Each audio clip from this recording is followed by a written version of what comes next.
안녕하십니까? 오늘 또 유튜브로 함께하고 계시는 금요일의 과학터치 시청자 여러분 반갑습니다. 저는 오늘 진행을 맡은 부산과학기술협의회 강사 장은진입니다. 새로운 과학기술에 대해 알아보고 궁금한 점은 교수님께 여쭤볼 수 있는 금요일의 과학터치를 통해 과학에 대한 호기심은, 갈증은 해소하고 즐거움을 채울 수 있는 그러한 시간이 되시면 좋겠습니다. 오늘은 본 강연 7번째 시간입니다. 스마트 기기를 사용하시다가 저장 공간이 부족하여 새 기기를 구입한 경험이 있으셨다면 귀가 솔깃한 주제가 될 것 같습니다. 오늘 부산 금요일의 과학터치는 울산과학기술원 이준희 교수님께서 빅데이터 시대를 위한 메모리 저장 용량의 한계는 어디일까? 라는 주제로 강연해 주시겠습니다. 교수님 강연 도중 궁금한 점이 있으시면 유튜브 채팅창에 글 남겨주시기 바랍니다. 교수님 강연 마친 후 교수님께 여쭤보도록 하겠습니다. 그리고 응원의 댓글 많이 부탁드립니다. 댓글을 많이 남겨주신 분들과 질문에 채택되신 분들께는 저희가 선물을 보내드립니다. 많은 참여 부탁드립니다. 그럼 지금부터 이준희 교수님 모시고 강연 시작하도록 하겠습니다. 안녕하세요, 여러분. 저는 울산과학기술원 에너지화학공학부에서 연구하고 또 가르치고 있는 이준희라고 합니다. 이렇게 좋은 시간과 프로그램이 있는지 정말 몰랐어요. 굉장히 기대되고 또 흥분되는 시간인데요. 정말 뭐 저의 작은 지식이 이런 것들이 여러분들에게 좀 새로운 세계를 경험하는데 좀 도움이 되었으면 참 좋겠습니다. 오늘 제가 말씀드릴 주제는 아까 사회자님께서 소개하셨듯이 빅데이터 시대를 위한 그 메모리 저장 용량의 한계가 어디까지일까, 좀 이런 것들에 대해서 생각을 해볼게요. 그래서 특별히 여러 가지를 생각할 수 있는데 특별히 이제 기존에 알고 있는 반도체에 대해서, 메모리나 반도체에 대해서 좀 간략하게 말씀을 드릴 거고요. 그 다음에 좀 더 나아가서 최근에 뭐 저희가 한참 연구하고 있는 또 원자를 사용할 수 있는 반도체가 어떤 것일까, 이런 것들에 대해서 좀 여러분들께 여러 가지 재밌는 것들을 소개를 좀 시켜드리겠습니다.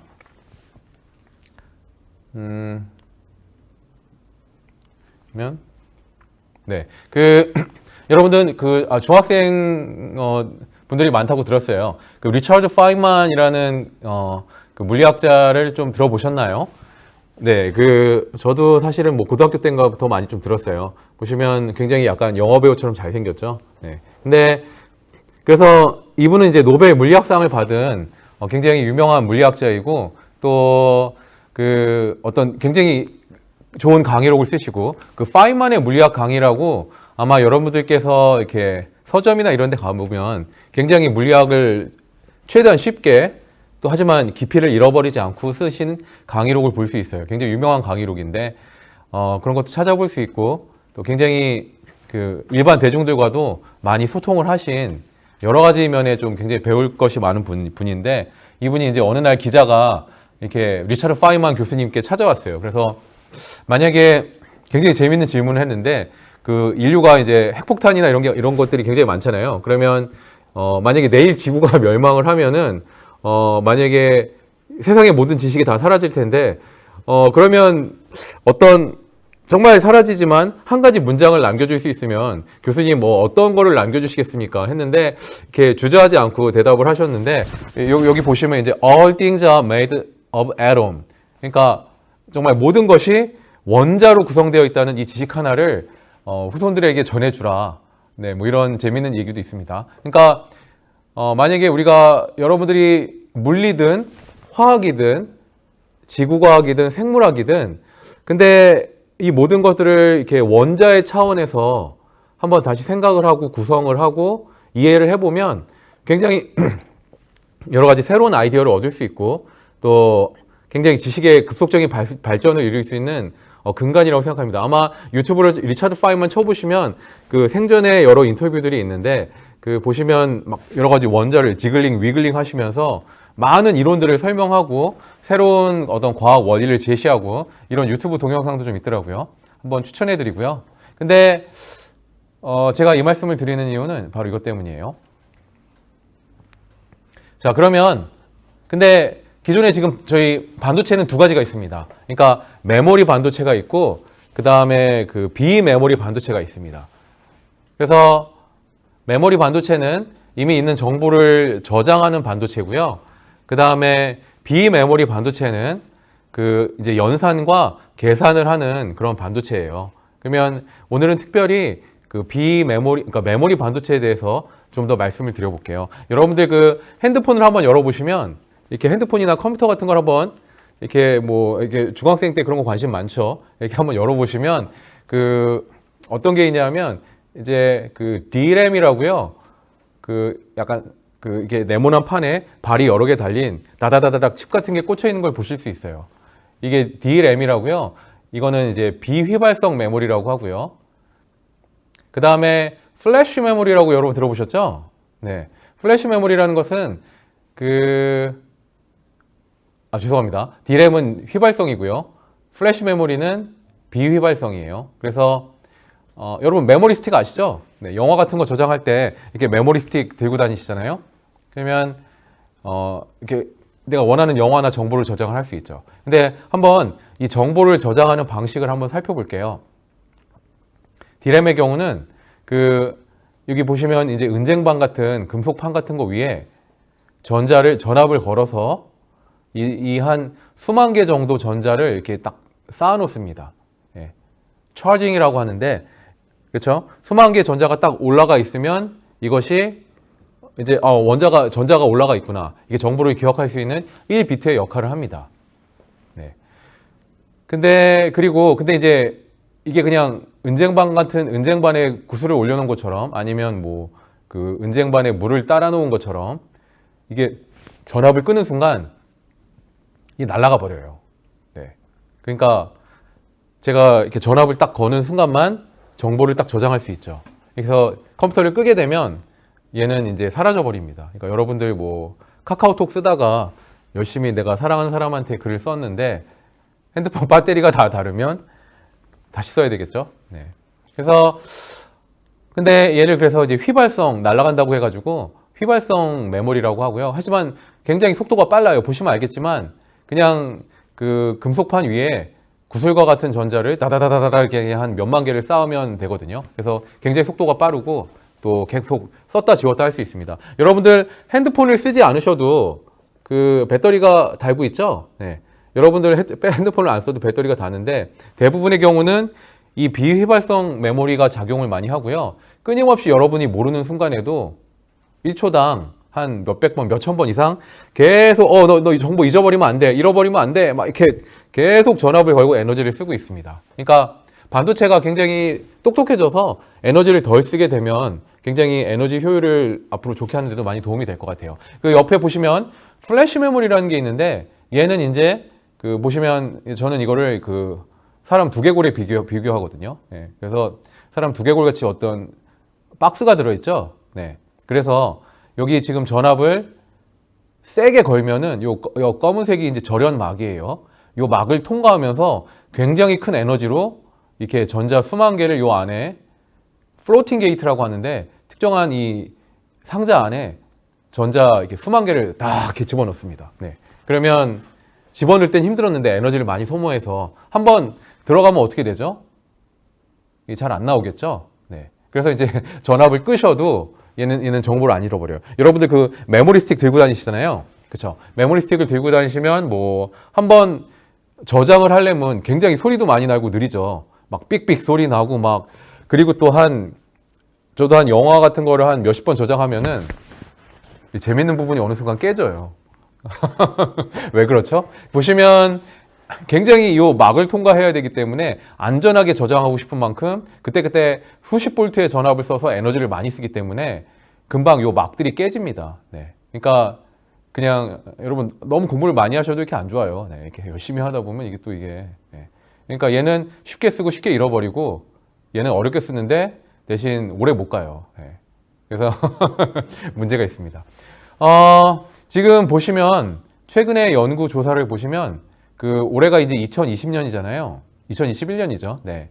2021년을 기점으로 트랜지스터라는 것은 비휘발성 메모리고요. 트랜지스터의 집적도나 아니면 뭐 각각 그 이런 반도체들의 그 퍼포먼스, 어떤 기능이나 클락 프리퀀시라고 이 초당 뭐 이렇게 컴퓨터가 정보를 주고받는 속도를 얘기해요. 그쵸?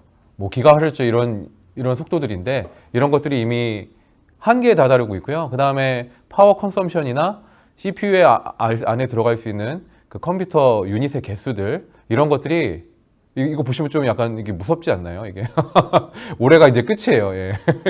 더 이상 컴퓨터의 집적도는 없을 거라고.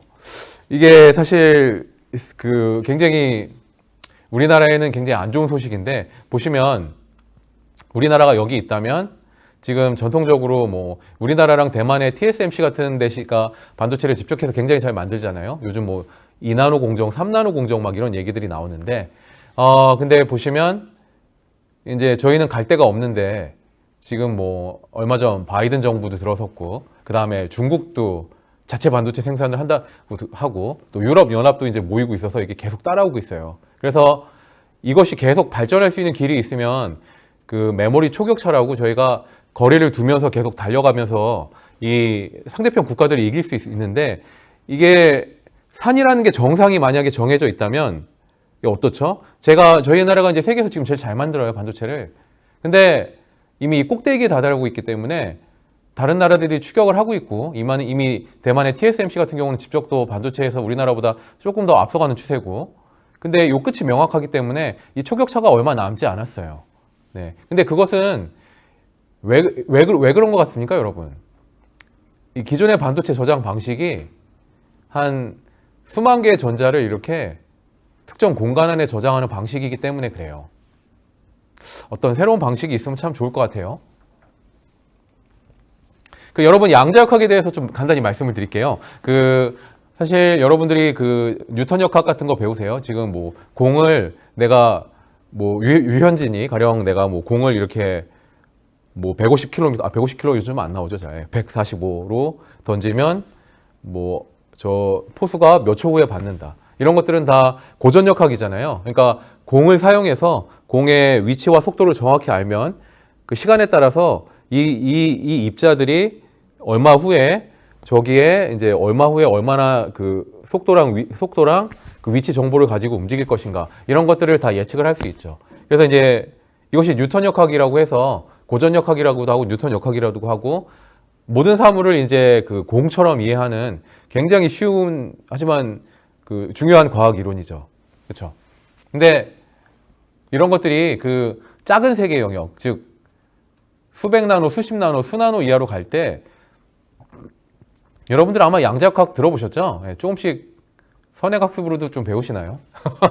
네, 그래서 양자역학이라는 것은 이 그 불확정성의 원리에 의해서 이 작은 세계로 갈수록 그 위치나 속도를 동시에 정확히 알기 힘들다는 거예요. 그러니까 위치나 속도 같은 것을 대충 요 파동처럼 확률로만 알 수 있는 이 전자랑 아까는 공의 경우는 위치랑 속도를 정확히 알기 때문에 시간에 따라 얘를 추적할 수 있는데 이미 파동이라는 함수가 되어버린 이상 위치랑 속도를 정확히 알 수가 없죠. 그러니까 사실은 이게 양자역학의 그 가장 큰 핵심 이론인데 그리고 또 이 양자역학의 발전과 더불어 반도체가 발전했어요.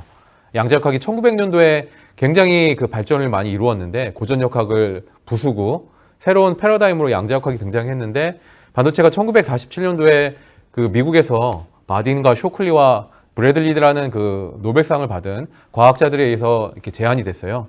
그러니까 반도체라는 것은 이 파동을 메모리 반도체의 경우는 이 파동을 잘 저장하는 것이고요. 이 파동을 그러니까 이 작은 공간 안에 전자들이 수만 개가 있잖아요. 그리고 파동처럼 이렇게 분포를 이루고 있어요. 그러면 그것이 1비트죠. 네. 그러니까 공 하나 이렇게 딱 저장하는 거죠. 근데 그리고 또 비메모리 반도체라는 것은 이런 파동들을 이렇게 물총을 쏘듯이 이렇게 신호를 전달하고 보내고 이렇게 연산을 주고받는 것이에요. 그래서 결국에는 이 물줄기 같은 여러분 그냥 반도체는 제 생각에는 그 물총이라고 생각하시면 편할 것 같아요. 그 물총을 내가 한번 어느 정도 양이 있어야지 물을 쏘잖아요. 그렇죠? 물을 또 쏘면 상대방이 그 물을 맞죠. 네. 그러면 뭐 1이든 0이든 그 신호가 전달되고 뭐 그것들이 연산에 쓰이는 거겠죠. 근데 그 양자역학의 그리고 50년대 노벨상을 받은 양자역학의 발전과 더불어 이 파동의 물줄기를 잘 저장하고 그 다음에 또 물총을 쏘듯이 잘 주고받고 이러면서 반도체가 굉장히 발전을 했어요.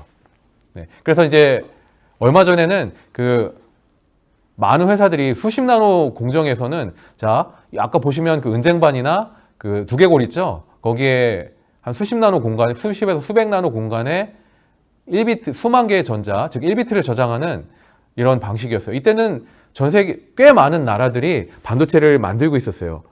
미국도 그렇고 뭐 일본도 그렇고 그렇죠. 근데 자 보세요.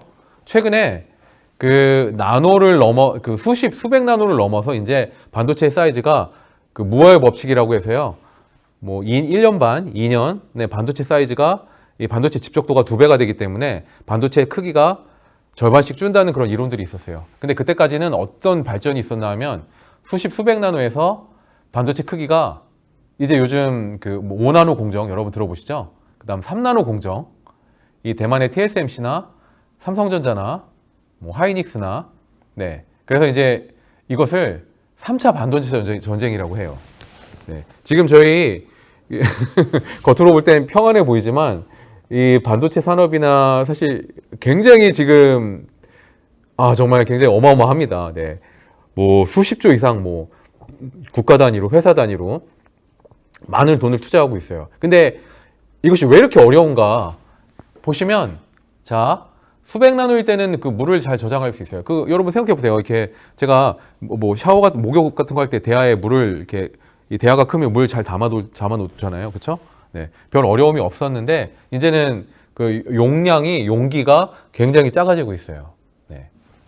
그러면 심지어 뭐 한 10나노 이하, 5나노, 4나노, 3나노, 요즘 2나노 어마어마합니다. 네. 그러니까 이 나노 안에 이 물기를 저장하려고 저는 그냥 파동이라고 생각하면 물로 생각하시면 좋아요. 그러니까 그냥 이 판이 넓으면 물 딱 올려놓으면 물 잘 남아있잖아요. 근데 이거를 이 사이즈를 줄이니까 요 물과 같은 파동을 올려놓을 수 있나요? 네. 어떻게 되죠? 일단 문제가 여기 보시면 이제 이쪽 셀이 있고 그 저장을 하려면 용기가 필요하잖아요. 그죠? 메모리 셀이 있고 이쪽 셀이 있으면 물을 저장하게 되면 이 물이랑 이 물이 겹침이 생겨요. 양자역학의 그 어떤 오버랩, 그 다음에 뭐 상호작용 이런 효과들이 있는데 그래서 여러분 요 부분에 제가 이쪽 거를 읽는지 이쪽 걸 읽는지 모르게 되겠죠. 네. 그러니까 그 야구 선수의 야구공 같은 경우는 아주 이게 위치가 명확해서 정확히 여기를 읽을 수 있는데 이렇게 물결이 돼버리면 이거 어떻게 읽어요? 이거 겹치고 뭐 난리 나죠. 네. 그래서 정말 집적도가 굉장히 제약을 받고 있어요. 그러니까 거의 산의 정상에 지금 근처에 있다고 보시면 돼요. 큰일 났어요. 네. 지금 뭐 얼마 전 바이든 대통령 사진이나 뭐 이렇게 뉴스 보면 이렇게 막 반도체 이렇게 웨이퍼 들고 나오셔서 얼마 전 저희 대통령께서도 그렇게 하셨고 이렇게 어쨌건 반도체 무조건 투자해야 된다 많이 말씀하시는데 이게 경쟁이 만만치가 않습니다. 그래서 여기서 이기는 자는 아마 반도체 정쟁을 이렇게 싹쓸이 할 거예요. 반도체 경우는 굉장히 승자 독식이 심해서 여러분들 굉장히 효율이 좋고 그 좋은 반도체 하나 나오잖아요. 그렇죠? 더 작게 만들 수 있고 핸드폰 사이즈가 훨씬 작아질 수 있으면 뭐 다 그거 사겠죠. 반도체 경우는 그냥 승자가 다 게임을 가져가요. 네. 전쟁입니다. 그대로. 자, 근데 이제 어떻게 되냐. 사이즈가 더 작아진다, 진짜. 지금 2나노, 3나노 얘기가 나오고 있기 때문에 앞으로 근데 사람이 만족을 할 수 없어요. 그러니까 1나노 이하 분명히 1나노 얘기도 나오고 아마 여러분들이 그 고등학교나 대학교 문을 가시잖아요. 분명히 뭐 1나노 아니면 서브나노 이런 얘기들이 나올 거예요. 근데 그때 되면 어떻죠? 이렇게 물은 겨우 담아놨는데 심지어 물 자체를 담아놓게 이렇게 공간이 너무 작으면 물이 다 삐져나가겠죠. 리키지라고 해서요. 어떤 분은 이게 Devil's Penetration이라고 그 뭐죠? 악마의 침투? 그러니까 그냥 이게 파동이기 때문에 쫙 퍼져요. 이렇게 빠져나가고 이게 읽기가 어려워요. 네. 과연 여기에 누가 먼저 도달할 것인가? 이런 양자역학의 이게 스케일링 법칙이라고 해서요. 들어보셨나요? 스케일. 뭐 치과 갈 때 스케일이라고 하시죠. 스케일링 받는다고 하시는데 뭐 깎는다는 의미도 되고요. 이게 물질이 작아지면 이런 정보를 저장하거나 정보를 뭐 주고받을 수 있는 이런 물성이 약해지다가 사라지는 걸 의미해요. 그러니까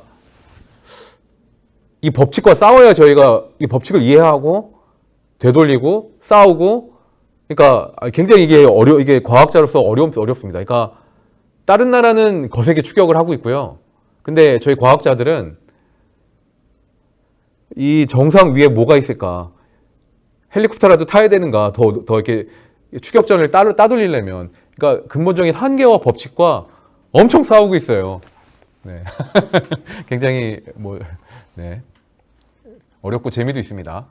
그래서 뭐 에베레스트 산에 저희가 이제 우리나라가 여기 있습니다. 네. 근데 네.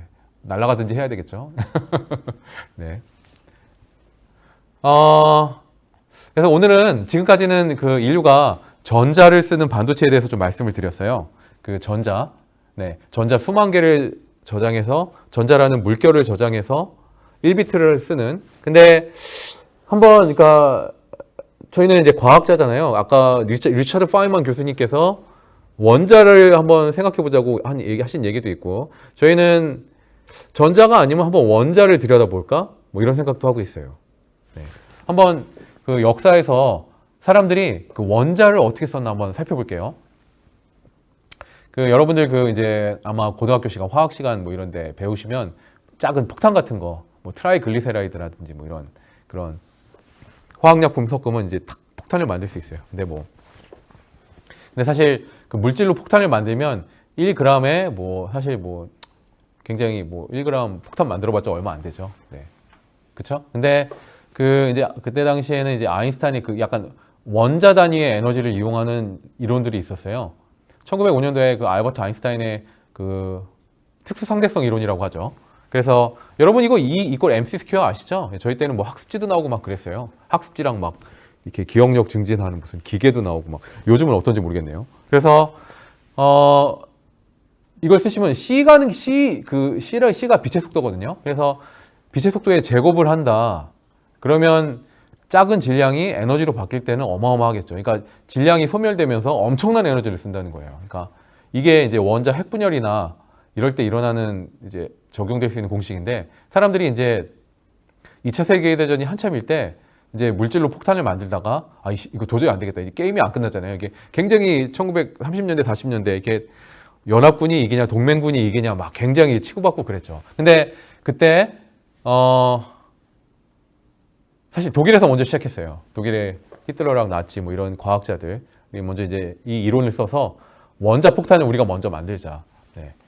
그러면 이제 어떤 일이 생기냐면 1g을 완전히 다 썼을 때, 재가 남지 않고 썼을 때 뭐 이 정도의 10의 14성 줄이라고요. 아마 도시 하나가 폭발할 수 있는, 그러니까 1g에 그냥 화학 폭탄을 쓰면 뭐 에너지 총알 하나 만들기 쉽지 않은데, 이것을 다 쓸 경우는 엄청난 도시 하나가 폭발할 수 있는 에너지가 나와요. 그러니까 원자의 힘이 굉장히 무서운 것이죠.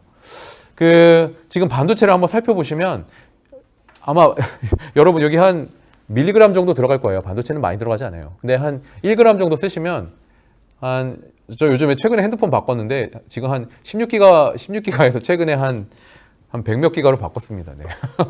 한 5년 만에 바꿨는데요. 네. 사실 뭐 이런 거 이렇게 제가 근데 보시면 이제 그 기가 다음엔 테라잖아요. 테라라는 건 이제 10의 네. 9승인가요? 12승인가요? 헷갈리네요. 네. 뭐 하여튼 그렇습니다. 그죠? 아마 10의 12승인 것 같은데요. 죄송합니다. 네. 그래서 요즘 테라바이트 핸드폰은 나올 거예요. 예. 근데 여전히 이 정보의 저장량이 얼마나 부족한가 제가 말씀드릴게요. 보시면 여러분 DNA 아시죠? DNA. 그렇죠? 여러분들 DNA를 하시면 그 DNA가 이제 제타바이트라고 그래요. 제타바이트. 그러니까 10 제타바이트 정도 쓰는데, 여러분들의 DNA 정보, 그러니까 보시면 제타바이트인데 한 10의 21승, 22승입니다. 예. 얘보다 한 10의 10승 이상 높죠. 네. 그러니까 한 10, 100, 1000만, 10만, 100만, 1000만, 10억, 100억.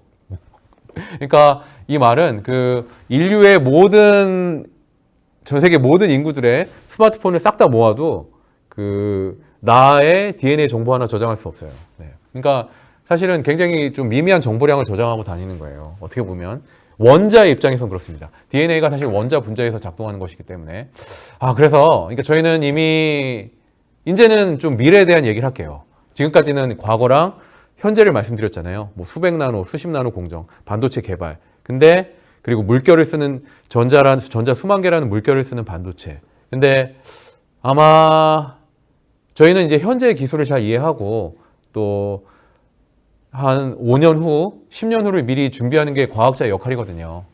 네. 아마 그러면 이런 것들을 잘 저장을 하려면 어떻게 될까요? 수만 개의 전자를 이 두개골 안에 저장하는 아니면 은쟁반 안에 저장하는 그런 방식으로는 안 될 거예요. 아마 원자를 써야 되지 않을까. 네. 근데 원자 1g은 여러분들 그 아보가드로스의 법칙 아세요? 6 곱하기 10에 6.02 곱하기 10에 23인가요? 네. 1몰당. 그러니까 대충 원자의 정보를 저장하기 시작하게 되면 10에 23 이렇게 되죠? 그러면 여러분들의 DNA 정보가 뭐 10에 22승 뭐 이렇게 10에 22승 바이트 뭐 이렇게 되죠. 네. 그러니까 원자를 쓰면 이제 적어도 생체 정보를 저장할 수 있는 시대가 올 수도 있을 것 같아요. 네. 그리고 그 반도체 스케일링이라는 어마어마했던 양자역하기 어렵다고 했던 그런 정보 빅데이터를 저장하는 그런 한계를 한번 뛰어넘을 수 있지 않을까. 굉장히 생각만 해도 뭐. 네. 여러분 그 원자 메모리라고 한번 말씀드려볼게요. 원자 메모리라고 이미 좀 있어요. 저는 오늘 원자 반도체에 대해서 말씀을 드릴 텐데 원자 메모리라는 것은 있습니다. 보시면 자 지금 이 영화의 사이즈가 몇 나노미터예요. 그러니까 지금 여러분 핸드폰으로 보는 게 센티미터라면 이거에 한 10에 뭐 10, 100, 1000만, 10만, 100만, 1000만, 억, 10억 한 10억 배 정도 작은 사이즈인가요? 네. 그래서 영화를 만들었어요. 사람들이 IBM이라는 그 반도체 회사에서 여러분 그 유튜브에 A Boy and His Atoms 그러니까 his balls가 아니라 그냥 원자를 갖고 노는 그런 소년에 대한 그 아름다운 영화가 나옵니다. 근데 자 보시면 뭐 이 수나노 공간에 이거는 카본 모노옥사이드라고 해서요. 요 조그만 원자를 금속판 위에 이렇게 나노 팁으로 찝어서 이렇게 한 개 한 개 옮겨요. 그래서 이제 정보를 읽고 쓰죠. 그러면 뭐 요 영화 안에 많은 게 있죠.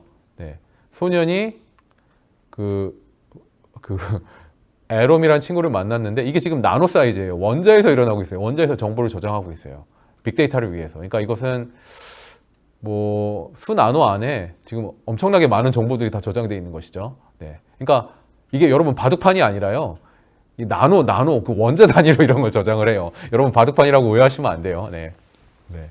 마치 바둑판에 정보를 저장하듯이 원자의 위치로 이렇게 수나노 안에 정말 그 아름다운 영화를 다 저장을 하고 있죠. 뭐 이런 것도 있어요. 그러니까 원자 메모리라고 이미 있습니다. 근데 이제 이것이 참 문제가 있어요. 보시면 알겠지만, 자, 저희는 이제 그 바둑돌은 이렇게 쉽게 들 수 있죠. 그냥 바둑돌은 공이잖아요. 아까 말씀드린 그 뉴턴역학의 공이니까 그냥 공 이렇게 올려서 딱 내가 원하는 수를 두고, 그쵸? 그러면 그 상대방 쌈 싸먹기 하듯이 뭐 이렇게 막 하기도 하고, 뭐 저는 바둑을 잘 알지 못하지만, 그래서 정보를 굉장히 수만 개의 기보들이 다 이제 저희가 할 수 있죠. 핸드폰도 이제 손으로 터치하잖아요, 저희가. 그쵸? 네.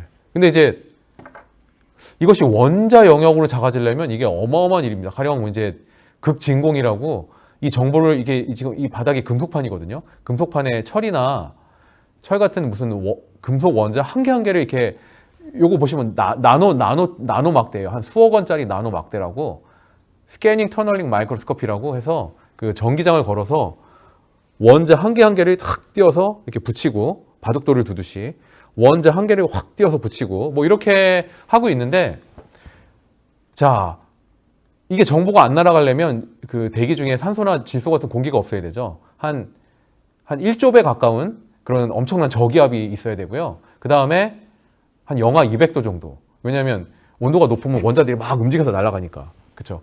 이 바둑돌은 커서 안 날아가는데 이 원자들은 날아가요. 그래서 이제 극진공의 영하의 온도에 굉장히 극진공이면 숨을 쉴 수가 없겠죠. 공기가 하나도 공기 입자가 산소 입자 하나도 없으니까. 그다음에 나노팁으로 하나하나 분리하는데 이러면 한 수백 테라바이트 나옵니다. 근데 여전히 이것은 반도체로 쓸 수는 없고 그냥 어떤 특정한 그 거대 공간에 요즘 빅데이터라고 해서 우리나라에도 굉장히 뭐 네이버나 구글이나 특정 빅데이터 공간들을 만드는데 그런 빅데이터 공간을 위해서 정말 이러한 극한의 상황을 만들어서 원자 한 개 한 개의 정보를 이렇게 위치로 저장을 합니다. 하지만 여전히 우리가 쓰는 스마트폰이나 이런 바둑이나 이런 고전역학이 공이죠.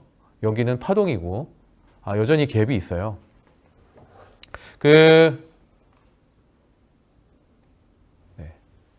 넘겨보겠습니다. 네. 최근에 저희 그 사이언스에 지금부터는 약간 그 현재와 미래 얘기를 할게요. 저희가 그 사이언스의 논문을 냈는데 보시면 그 원자 영역이랑 매크로스코픽한 영역이 거의 같은 패러다임으로 이해할 수 있다. 여러분 아마 이게 사이언스의 작년에 9월 11일 그 911에 나왔어요. 그러니까 저희가 과학적인 테러를 이제 한 날인데요. 네. 이것은 어떤 것이냐면 그 메모리 디바이스라는 건 거시 세계에서 우리가 이제 메모리 탁탁 쓰잖아요. 이렇게 핸드폰 터치하면서 네, 글도 기억하고. 근데 그거를 다이폴라 슬라이스라는 것은 그 원자 한 층 한 층을 의미해요. 옹스트롱이나 나노의 원자 한 층 한 층을 바로 그 메모리로 쓸 수 있다. 네. 이런 이론과 뭐 소재를 저희가 사이언스 논문에 제시했어요. 네. 그래서 사실 순수한 이론 논문인데 굉장히 현실성 있고 또 적용 가능한 물질까지 다 제시를 했어요. 그래서 아마 여러분들 영어를 하시면 보시면 알겠지만 뭐 세렌디피티라고 해서 우연한 발견이 과학의 흐름을 바꾸었다. 뭐 반도체의 신데렐라 같다. 뭐 꿈 같은 현실이다. 이런 얘기도 있는데 한번 뭐 영어에 관심 있으신 학생들은 보셔도 좋고요. 이것이 어떤 거냐면 이제 저희 연구소 학생들인데요. 여러분들 뭐 유니스 놀러 오시면 뭐 이런 이제 4월 달이면 이렇게 벚꽃도 있습니다. 네, 근데 원자 한 층 한 층이 이렇게 개별적으로 움직여요. 여러분들 반도체 안에서 그 극진공이랑 극저온을 만들지 않아도 반도체에 탁탁탁 터치하잖아요. 터치할 때 잘하면 원자 한 층 한 층을 바로 연결할 수 있는 그런 기술을 저희가 제안을 했어요.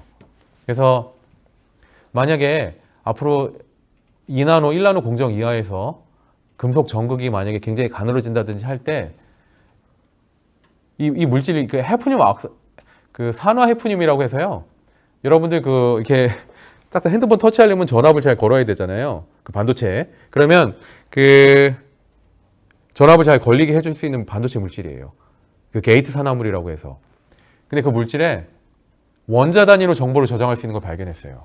네. 그러니까 더 이상 여러분들이 구글이나 뭐 네이버 이런 빅데이터 같은 영하 200도, 그다음에 극진공 이런 게 없이 그냥 물질 내에서 잘 터치하면 여러분과 원자를 바로 연결시켜 줄 수 있는 어떤 그런 이론과 기술을 제안했어요. 그래서 원자 한 층 한 층이 이렇게 개별적으로 움직이면서 여기 보시면 이게 2앵스트롬이라고 나노보다 작은 사이즈예요. 0.2나노.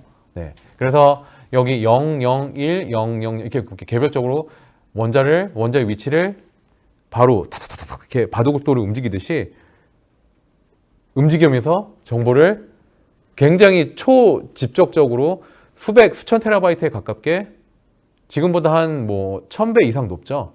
바로 저장할 수 있는 그런 핵심 아이디어와 소재를 제안했습니다. 그러니까 저희 학생들이 이거를 시뮬레이션 중에 찾았는데 제가 이걸 보는 순간 너희 학생들이 이제 아마 세계를 놀라게 할 거다. 제가 확신이 들었어요. 보시면 기존의 모든 그 반도체 물질이 전압을 걸면 원자들이 같이 움직이는데 얘는 원자들이 개별적으로 이렇게 움직여요. 네. 그래서 정보를 거의 원자 단위로 여러분들이 저장을 할 수 있습니다. 사실 이게 좀 평평한 띠라는 이론인데요.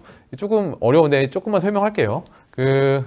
기존에는 원자들이 이렇게 에너지를 주면 다 같이 움직여요. 그렇죠? 근데 이 평평한 에너지 띠라는 것이 있는데 여러분들이 아마 대학교 가시면 배울 거예요. 그러면 이제 이런 에너지 띠가 있으면 에너지를 딱 줬을 때 이상하게 특정 원자만 이렇게 개별적으로 움직이게 할 수 있어요. 예. 희한하죠. 네.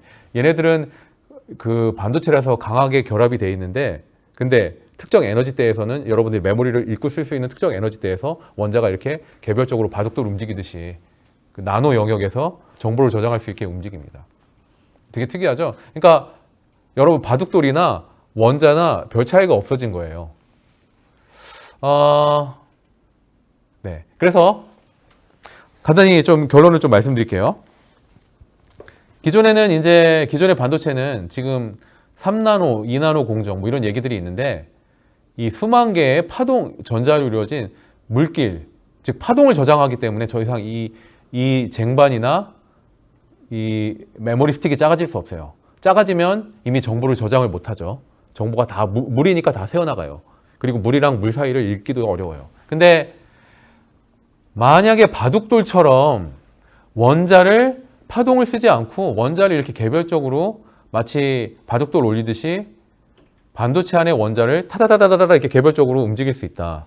그러면은 자, 여러분의 반도체 크기가 핸드폰 크기가 1나노 이하로 작아져도 보시면 얘는 작아지면 물길이 빠져나가겠죠. 근데 얘는 공이니까 여기가 작아져도 그냥 올리면 되잖아요. 공이라면, 입자라면.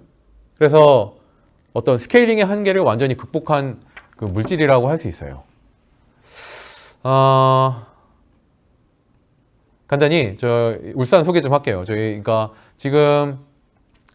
이제 2020년에 그 사이언스지의 이론을 발표했어요. 마치 상대성 이론처럼 원자를 개별적으로 쓸 수 있는 이론을 세계 최초로 저희가 얘기를 하고 소재를 제시했습니다. 그리고 지금 저희 실험팀에서 같이 연구하시는 교수님들 실험팀에서 이 원자가 개별적으로 움직이는 현상들을 계속 보고 있어요. 네. 그래서 향후 저희가 이제 어떤 걸 할 거냐면 여러분 그 맨하탄 프로젝트 아세요? 맨하탄 프로젝트? 그 원자폭탄 만든 프로젝트죠. 보시면 그 2차 세계대전이 한참일 때 전쟁이 안 끝나니까 그 나치에서 그 하이젠베르그나 여러 가지 과학자들을 동원해서 한번 원자로 폭탄을 만들자. 물질이 아니라. 근데 이 원자가 분열될 때 거대한 에너지가 나온다는 현상을 연합군이 아니라 이 동맹군이 먼저 발견했어요.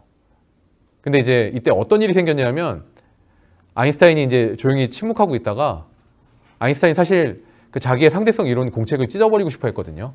왜냐하면 너무 파괴적인 이론이라서.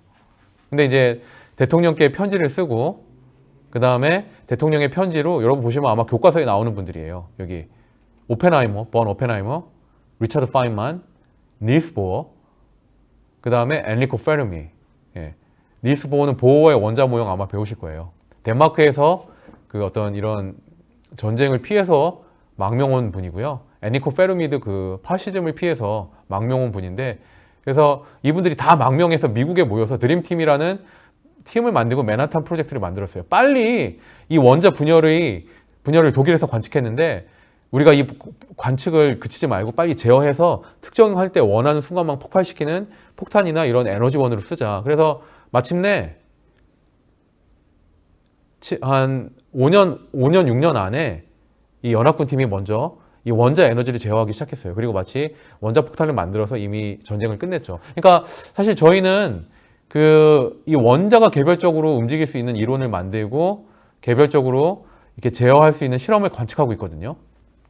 근데 저희 유니스트 보시면 여기 방부대 암각화라는 데가 있어요. 그러니까 유니스트가 방부대라고 어떤 옛날에 그 수천 년 전에 그 보시면 여기 뗏목 사이즈가 이만한데 고래를 이만큼 잡았어요. 그러니까 뗏목보다 수배나 큰 고래를 막 당시에는 최첨단 기술이었죠. 그래서 저희는 이 원자를 포획하는 원자를 개별적으로 움직이고 정보를 쓰는 이런 기술을 한참 개발하고 있습니다. 그래서 지금 여러분들 반도체 하나 만들려면 100가지 이상 공정이 들어가요. 근데 마치 원자를 움직일 수 있다는 전자 수만 개의 물결이 아니라 바둑알과 같은 원자를 개별적으로 움직여서 반도체를 쓸 수 있게 다양한 공정을 이미 재편하고 있고요. 아마 이 3차 지금 반도체 전쟁이 제일 심하잖아요.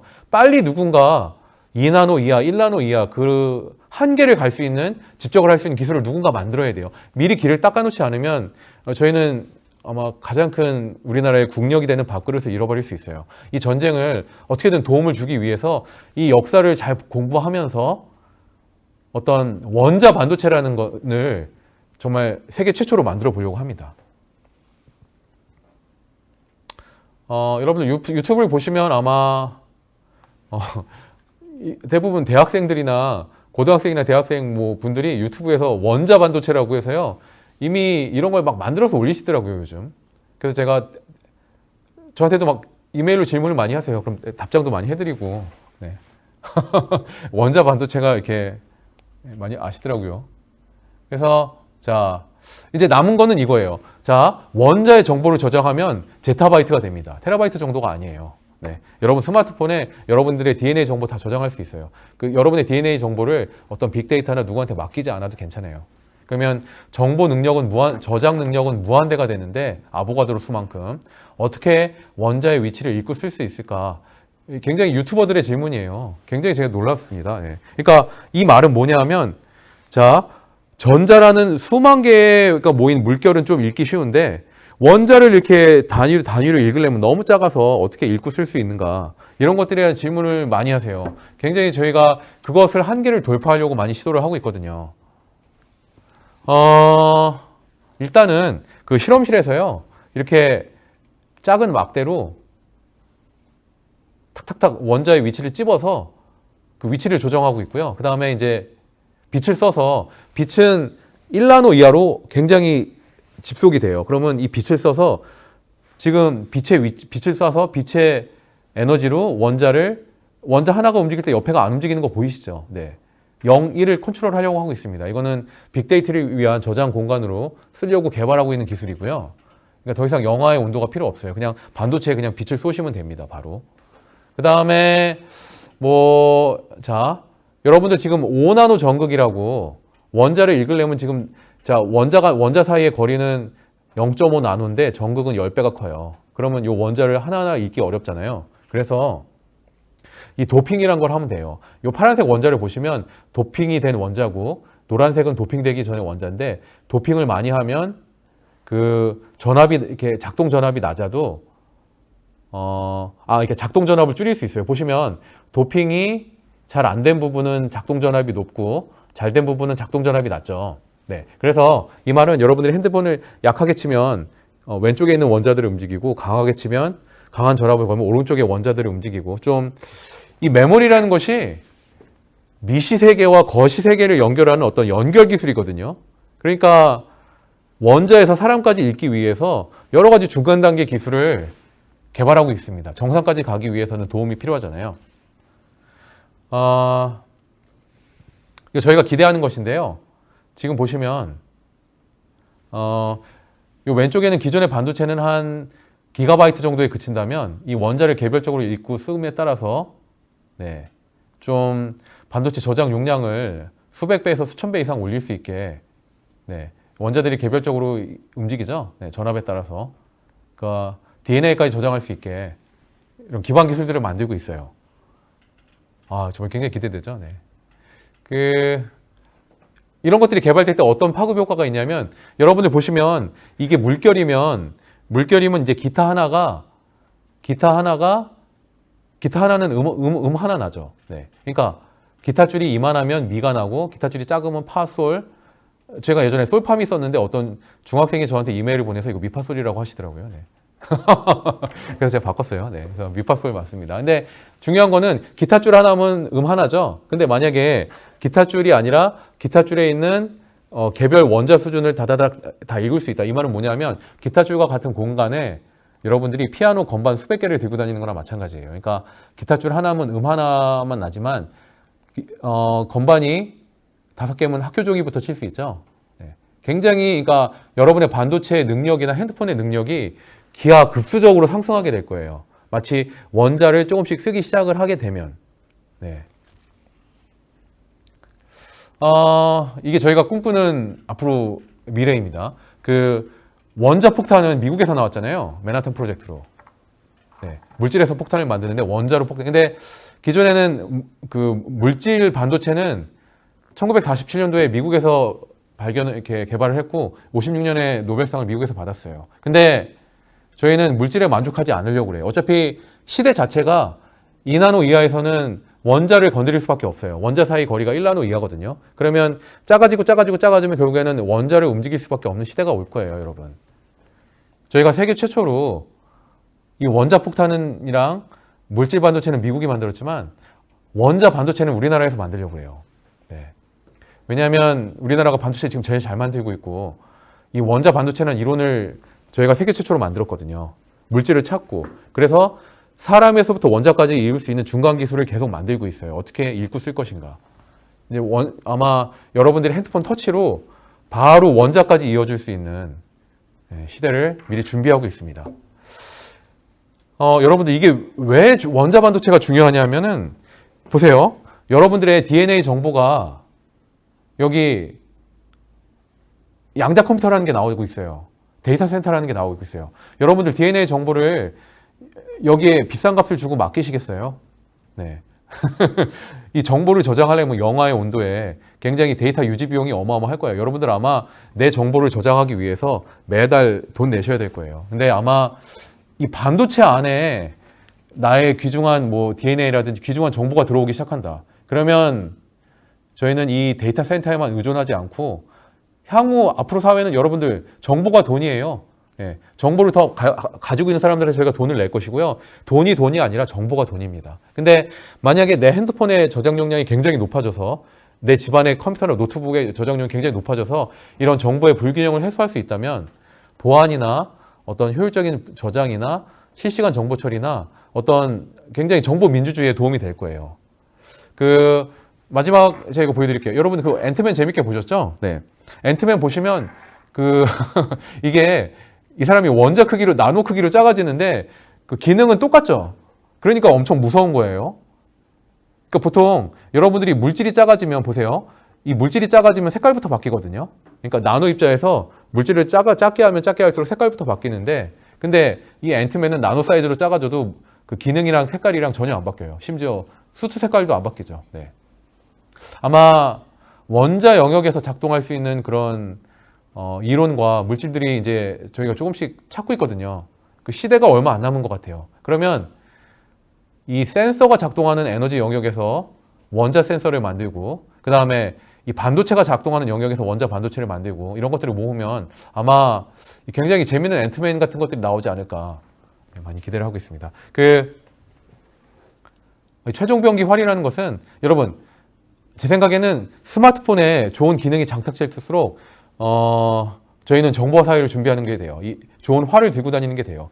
저희가 사실 이 영화를 제가 최근에 다시 봤는데 병자호란 때나 임진왜란 때 그 중국이나 일본이 막 새로운 신식 무기 들고 왔잖아요. 소총 같은. 근데 향후 시대는 정보화 시대고 아마 핸드폰에 여러분이 다 들고 다닐 수 있는 핸드폰이 원자 단위로 작동할 수 있는 굉장히 고집적화가 된다. 그러면 아마 저희 초격차를 굉장히 유지할 수 있고 정보화 시대를 제일 앞서갈 수 있는 국가가 되지 않을까 생각합니다. 경청해 주셔서 감사합니다.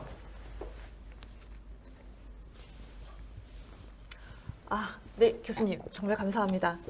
네네. 네, 실은 저도 그 5.25인치 플로피 디스켓으로 시작한 네, 세대거든요. 그렇죠. 그러네요. 저희도. 네. 네, 원자 네. 메모리 네. 충격이었습니다. 네. 일단 쉽게 설명해 주시는 교수님 귀에 쏙쏙 들어오네요. 오늘의 주제는 어려운 듯하나 재미있어요. 네. 굉장히 많은 좋은 반응들을 보여주셨습니다. 그래서 질문이 뭘부터 드려야 될지 굉장히 많이 좀 올려주셨는데 일단 M영스님 네. 맞나 모르겠습니다. 와 교수님 새로운 기술을 위한 아이디어는 어떻게 생각하시는 건가요? 굉장히 그 학생 정말 그 새로운 기술의 아이디어는 제 생각에는 이제 앞으로 시대는 융합의 시대예요. 그 제가 사실 저희 아들한테 미안하지만 저희 아들이 중학생이거든요. 중1인데 그 중학생 단톡방에 제가 가끔 들어가요. 네. 그래서 이제 중학생들이 얘기하는 거 보면 놀라워요. 그냥 하루아침에 그 한 10명, 20명이 모아서 무슨 재밌는 놀이도 하고 뭐 게임도 하고 그냥 자기 아이디어를 스스로 이렇게 내 아이디어는 제한적인데 몇 명이 모이면 굉장히 재밌는 아이디어가 막 오고 가더라고요. 그러니까 제가 이 말씀을 드리는 이유는 앞으로의 시대는 융합의 시대예요. 잠깐 제 경력을 말씀드릴게요. 제가 서울대학교에서 그 학사 3년, 4년, 석사 3년, 박사 5년, 12년간 이론 물리학을 공부했어요. 저희 아인슈타인이 되는 게 꿈이었어요. 근데 제가 이제 깨달은 게 이론만 해서는 이제 배고프니까 이제 제가 미국으로 박사후 연구원을 갈 때 그 응용 물리로 그 메모리를 연구하기 시작했어요. 그러니까 12년간 상대성 이론이나 뭐 양자역학 공부하니까 재미는 있는데 이게 먹고 살 게 막막하더라고요. 그래서 제가 결혼도 했는데. 그래서 이제 메모리를 공부했고, 그 다음에 프린스턴이라는 여러분들 그 아이비리그 아시죠? 거기 2년 동안 화학을 공부했어요. 그러니까, 그리고 이제 화학으로도 부족해가지고, 그 오크리지 내셔널 랩이라고 맨하탄 프로젝트에서 원자폭탄 만든 랩이 있거든요. 거기서 2년 동안 어떤 원자에 관계된 이론을 또 공부했어요. 그러니까, 그리고 지금은 유니스트에서 화학공학부에서 일하고 있거든요. 그러니까 제가 지난 20여 년간, 25년간 5개의 다른 분야를 다 공부했습니다. 이것은 생계가 걸린 문제여서요. 진짜 열심히 공부했어요. 그래서 근데 지나고 보니까 이런 것들을 연결하면 되는 거예요. 그러니까 메모리를 공부하시는 분은 전자만 공부하거든요. 수만 개의 전자 때문에 막 물결이 어떻게 움직이니, 왜 메모리가 안 읽히나, 왜 물결이 쭉쭉쭉 빠져나가나, 사이즈 줄이면 안 되겠네. 그런데 원자를 공부한 제 경력이 있잖아요, 여기. 네, 맨하탄 그 프로젝트가 진행됐던. 그러니까 제가 보니까 여기만 갇혀있지 않으면 되고 전자에서 원자로 좀 넘어가 보면 되겠다. 이런 지금도 다양한 융합에 대한 아이디어가 막 떠올라요. 저희 학생들이랑 얘기도 하면서. 그러니까 제가 여러분들에게 말씀드리고 싶은 건 공부 한 가지 너무 열심히 하지 마시고요. 그냥 여러 가지 체험 많이 하세요. 여러 분야의 책도 읽으시고 그림도 그려보시고 악기도 연주해 보시고 그러면 또 여러 사람을 만들어 보시고 앞으로는 한 가지 잘하면 이미 인공지능이 그 부분을 훨씬 잘해요. 그러니까 대신에 다양한 경험하시고 다양한 체험하시고 그 다음에 그런 것들을 연결해 보세요. 그러면 여러분만의 아이디어와 여러분만의 생각들이 튀어나올 거예요. 그래서 저희는 작년 그 911 때 아마 그 사이언스의 순수 이론 논문이 거의 안 나오거든요. 정말 세계를 정복하기 시작했어요. 융합의 아이디어로. 근데 앞으로의 시대는 여러 가지를 섞으시길 바랍니다. 네. 최명수님께서 질문을 좀 많이 주셨는데 일단 반도체를 만드는 원료는 무엇인가요? 질문도 주셨고요. 네. 우리나라 반도체 기술은 뛰어난데 현재는 어디까지 발전되었는지요? 이런 질문도 주셨습니다. 네. 네. 그래서 반도체를 만드는 것은 이제 실리콘으로 만듭니다. 실리콘이라고 해서요. 제일 가볍잖아요. 보시면 반도체 그림이 여기 보시면 네, 있습니다. 지금 여기 보시면 이 그림 보시면 네. 요 반도체 이걸 열어보시면 요 칩이잖아요. 예, DRAM 같은 칩인데 열어보시면 이게 SI라고요. 그러니까 실리콘으로 많이 만듭니다. 그러니까 요 거대한 공간 안에 이 전자 수만 개가 파동처럼 들어가요. 물결처럼. 네. 그래서 1비트를 저장하게 됩니다. 그러니까 어떤 실리콘이라는 공간을 만들고 네. 그 다음에 여기에 물을 집어넣는 거죠, 일종의. 그러니까 사실 메모리만 하시는 분들은 이걸 당연하게 생각하는데 조금 다른 거를 원자도 공부해보고 전자도 공부해보고 화학도 공부해보고 이렇게 보면 제가 보면은 굉장히 비효율적으로 보이는 거예요. 그냥 원자 하나를 바로 쓸 수도 있을 것 같은데 그렇잖아요.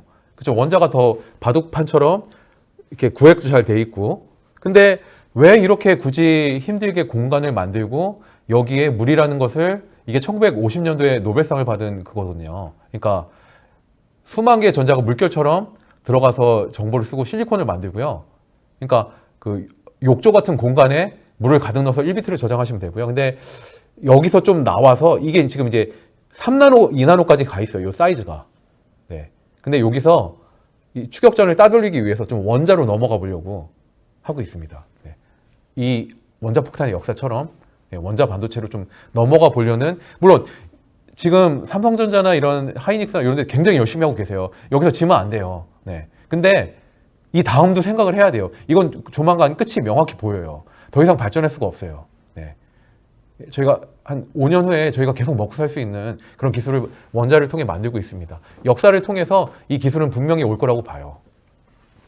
그러면 이 질문에 대한 답이 될까요? 교수님, 나노를 뛰어넘는 옴스트롬 단위의 반도체가 나올까요? 라고 네. M영수님이 보내주셨습니다. 네. 그것도 역시 네. 나노를 넘어서는 옹스트롱 영역. 네. 보시면 기존에 그러니까 이것은 패러다임의 전환이 필요해요. 자, 여기 기존의 반도체가 물을 저장하죠. 전자 수만 개가 모인 물을 저장해요. 그러면 자, 이게 지금 나노 이하로 작아지게 되면 어떻게 되죠? 이 물이 빠져나가게 되죠. 예. 그러니까 물 자체를 저장할 수가 없어요. 물총을 쏘기는커녕 그러니까 물총에 물을 담는 거는 저장하는 거고 쏘는 거는 연산을 하는 거거든요. 그쵸? 근데 물총이 너무 작은데 저희 집 막내도 지금 유치원 다니는데 조그만 물총 주면 막 버려요. 이거 물 별로 안 나오니까. 그러니까 근데 이게 지금 2나노, 3나노 이하로 1나노 이하로 가게 되면 더 이상 물을 담아둘 수 없어요. 정보의 연산은커녕 저장조차 안 되기 때문에 근본적으로 원자 단위로 가야 돼요. 원자는 이게 앵스트롬 이하로 훨씬 작거든요. 원자 사이의 거리는 0.2 나노 정도라서요. 1나노 이하 옹스트롱으로 가려면 궁극적으로 아까 C5 원자를 한 개씩 움직인 거 보셨죠? 금속판 위에. 근데 그거는 영하의 온도랑 극진공이 필요하고요. 그냥 저희 반도체 안에서 아마 개별 원자를 움직일 수 있는 여기서 여기로 패러다임의 전환이 필요해요. 마치 여러분들 그 원자 폭탄이 사실은 화학 폭탄이 열심으로 만들 때 누가 원자 폭탄을 만들까 웃기지 마라 이런 얘기를 했거든요. 근데 연합군이 먼저 그걸 성공해냈어요. 이 원자를 직접 건드리고 작동하고 그 다음에 옹스트롱 영역을 가는 기술은 궁극적으로 가게 될 것입니다. 지금 네, 메모리 경쟁에서 더 이상 여기서 머물 수가 없어요. 네. 원자를 쓰게 되면 패러다임을 바꾸게 되면 갈 수 있어요. 네. 이번 질문은 그 원자 메모리하고는 조금 다른 주제 같긴 한데 교수님께 여쭤보면은 네. 답을 알 수 있을 것 같아서 네. 여쭤봅니다. 거은생님께서 질문 주셨습니다. 저희가 대중적으로 쓰는 것은 기가바이트와 테라바이트인데 네. 이것들은 HDD나 SSD인데 이것보다 더 높은 페타바이트는 네. HDD처럼 저장 장치 모양이 어떻게 되었나요? 그리고 페타바이트는 테라바이트보다 용량이 높은데 안정성이 높나요? 하고 여쭤보셨습니다. 아, 네. 네. 그 페타바이트를 일단 가려면 일단 저희 생각은 반도체로 바로 쓰기는 일단 쉽지 않아 보여요. 왜냐하면 페타바이트로 가려면 지금 전극도 아마 1나노 이하로 굉장히 작은 전극들이 많이 필요할 거예요. 근데 그 전극들이 아직 개발이 안 돼 있어요. 그러니까 가령 저희가 사이언스에 낸 논문 자체는 0.5 나노 안에서 1비트를 읽을 수 있는 거라서 페타바이트로 갈 수 있는 그런 기술을 제공하는데요. 지금 이거를 보시면 잠깐만요. 이게 지금 애니메이션이 네. 지금 보시면 대신 이거는 이 물질을 어떤 특정 공간에 놓고 빛을 쏴서 이렇게 빛은 집속이 가능하니까 페타바이트급의 이제 원자 조작이 가능해요. 그쵸? 근데 이거를 아마 전압을 쓰는 반도체로 끌어오려면 이제 전극이 좀 작아져야 되고요. 네, 지금 3나노 전극 뭐 이런 얘기 나오는데 이게 1나노 정도로 좀 작아져야 돼요. 근데 그렇게 작아지지 않더라도 저희가 이렇게 똑같은 전압을 좀 바꿀 때 이 5나노 전극이 좀 크지만 페타바이트로 쓰긴 근데 이 전극에서 전압이 조금씩 올라갈 때 보세요. 0.4V에서는 이쪽 원자들이 움직이고 0.6V에서는 이쪽 원자들이 움직이고 그리고 0.8V에는 이쪽 원자들이 움직이죠. 이런 식의 중간 기술을 만들고 있어요. 그러니까 그 말은 뭐냐면 페타바이트가 되려면 그 물질뿐 아니라 저희가 물질에서는 지금 페타바이트를 구현할 수 있게 되었는데 원자를 쓰게 되면 근데 원자를 읽으려면 요 전극이 진짜 원자 단위로 이래야 되는데 이거 어떻게 지금 아직 좀 시간이 필요하거든요. 그 전극이 개발되려면 지금 2나노까지는 갔지만 그래서 좀 전극이 커도 이 전극의 전압을 약하게 걸면 왼쪽 원자가 움직이고 좀 세게 걸면 오른쪽 원자가 움직이고 좀 중간 기술들을 페타바이트급을 위해서도 만들고 있어요. 여러 가지 아이디어가 필요합니다. 네. 네. 그럼 한 두 개만 더 여쭙고 네네네. 소학행님께서 여쭈셨습니다. 네네. 네. 네. 똑같은 7나노라 하더라도 네. TSMC와 삼성 것이 서로 다르다고 하던데 네. 7나노, 10나노 등이 사이즈를 말하는 게 아닌가요? 라고 네, 맞습니다. 근본적으로 반도체 사이즈 사이의 거리고요. 그러니까 아까 말씀드린 이것은 7나노, 10나노는 이걸 보시면 될 것 같아요. 맨 앞 페이지로 혹시 잠깐만요. 제가 거의 다 갈게요. 굉장히 뭐 좋은 질문 많이 하셨어요. 네. 잠시만요. 여기 거의 다 간 것 같습니다. 이거는 반도체 집적도의 단위를 얘기해요. 그러니까 1비트를 읽을 수 있는 그 사이의 거리를 얘기하고요. 이 그림이 좋겠네요. 보시면 지금 이게 3나노라는 것은 이 셀의 크기랑 이 셀의 간격이 대충 비슷한 크기예요. 그러니까 셀의 크기가 3나노, 셀과 셀 사이의 간격이 3나노. 실제로 이렇게까지 작아지지도 않는데요. 그러니까 뭐 7나노 공정이다 하시면 요 메모리를 저장할 수 있는 그 공간이 7나노, 그리고 그 공간이랑 그 공간 사이의 거리가 7나노. 네. 대충 바둑판 생각하시면 바둑판 한 개 한 개 그 공간이라고 생각하시면 될 거예요. 근데 그게 또 너무 가까워지면 어떻게 되죠? 물결을 읽어야 되기 때문에 요 중간이 지금 빨간 걸 읽는 건가요? 파란 걸 읽는 건가요? 그게 헷갈리겠죠. 예. 그러니까 좀 적당히 거리도 떨어져야 돼요. 근데 이게 너무 작아지면 이 물결이 되기 때문에 문제가 많이 생깁니다. 그러니까 결국에는 요 셀 크기랑 셀과 셀 사이 간격들을 대충 뭐 7나노, 10나노, 5나노 뭐 이런 식으로 얘기를 합니다. 네. 네. 마지막 질문 드리겠습니다. M영스님 여러 번 질문 주셨는데 교수님 연구의 최종 목표가 무엇인지 최종 목표요? 궁금하다고. 네. 사실은 최종 목표는 이거 사실 제가 그 아인슈타인이 이런 얘기했어요. 네, 아니 뭐 사실 노벨상 받는 사람 중에 노벨상을 목표하면서 연구하는 사람은 없을 것 같아요. 그러니까 아인슈타인이 이런 얘기를 했어요. 지금 내가 하고 있는 것이 무슨 연구인지 아는 순간 그것은 더 이상 연구가 아니라는 얘기를 했어요. 그러니까 이게 되게 웃기죠. 그러니까 약간 연구를 하는 사람들은 굉장히 남들이 안 해본 걸 하기 때문에 굉장히 어느 순간에 내가 뭘 하고 있는지를 잊어버려요. 그러니까 토마스 에디슨 같은 경우는 어땠냐면 그 이제 저녁에 이제 제가 이제 막 밥을 이제 배고파서 이제 실험실에서 막 나왔는데 이제 치킨 숲을 열어보니까 치킨 숲이 비어 있는 거예요. 그러니까 미안하다고 내가 먹었나 보다. 그러니까 밥을 먹었는지 내가 뭘 연구하는지 이게 모르는 거예요. 그러니까 이게 아무도 안 해보는 거를 하는 순간, 그러니까 여러분들이 등산을 생각하시면 될 거예요. 아무도 안 가본 길이잖아요. 길은 안 보이는데 몇 가지 불빛만 조금씩 보이고 이렇게 가면은 이제 뭔가 나올 것 같기도 하고 그 싸움이에요. 그러니까 지금 7나노, 5나노, 그리고 3나노, 그리고 이 3나노에서 정상이 왔기 때문에 저희가 패러다임을 바꾸는 시점이거든요. 그러니까 뭐가 보였다 안 보였다 해요. 하루에도 이게 될 것 같다고 했다가 안 될 것 같다고 했다가 다른 돌파 기술을 만들었다가 등산이 저기만 가면 에베레스트인데 아닌 것 같아서 다른 길도 찾아보고. 그러니까 제 최종 목표는 그냥 하루하루 신나게 사는 겁니다. 네. 네. 네, 그냥 이게요. 아시면 알겠지만 연구라는 것이 이런 게 있어요. 어느 순간에 이 정상 근처에 저희가 지금 요 한계 근처에 있어요. 근데 제 평생 요 끝꼭대기 다 다를 수 있을지 없을지 모르겠어요.